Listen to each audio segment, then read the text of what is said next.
श्री स्वामी समर्थ. वर्षातून काही दिवस असे असतात की ज्यावेळेस आपण सेवा केल्यामुळे वर्षभराच्या सेवेची पुण्य प्राप्त होते. त्यातीलच एक दिवस म्हणजे स्वामी समर्थांचा प्रकट दिन. या दिवशी केलेल्या सेवेची फळ हे 1000% मिळते म्हणजे मिळतेच, असे हे इतके प्रभावी आहे.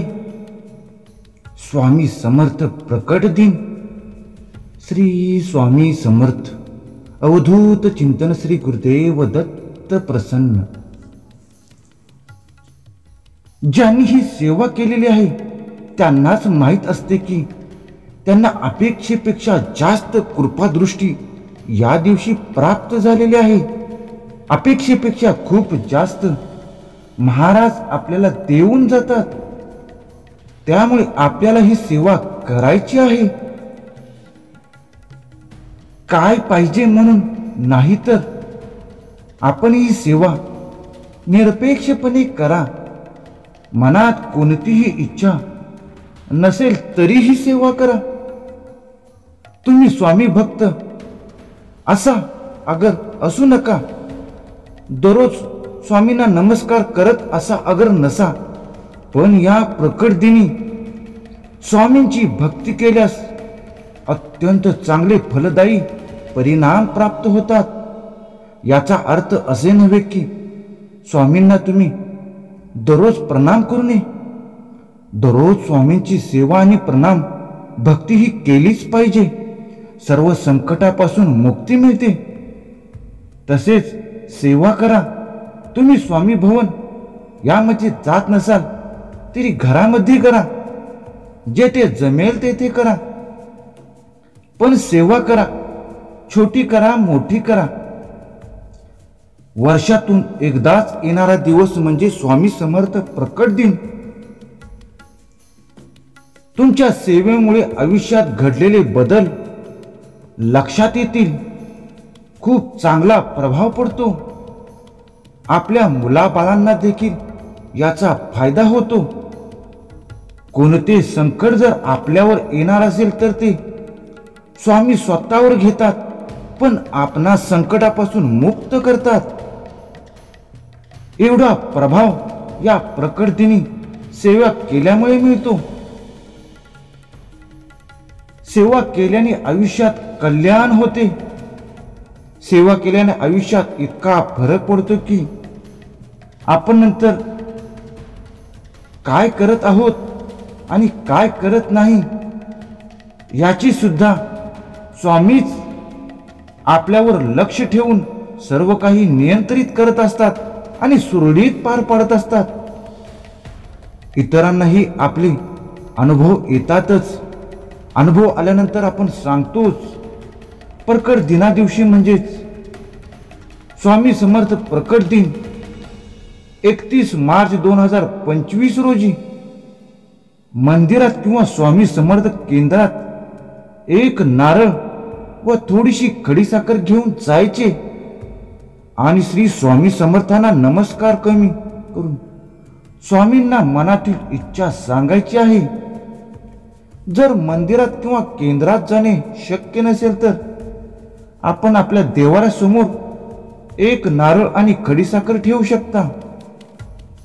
महाराजांना, प्रतिमेला किंवा मूर्तीला प्रार्थना करा की ही सेवा माझ्याकडून कुठलाही खंड न पडता पूर्ण करून दे. आपल्याला जमेल तसं दिवसातून कधीही सेवा करा.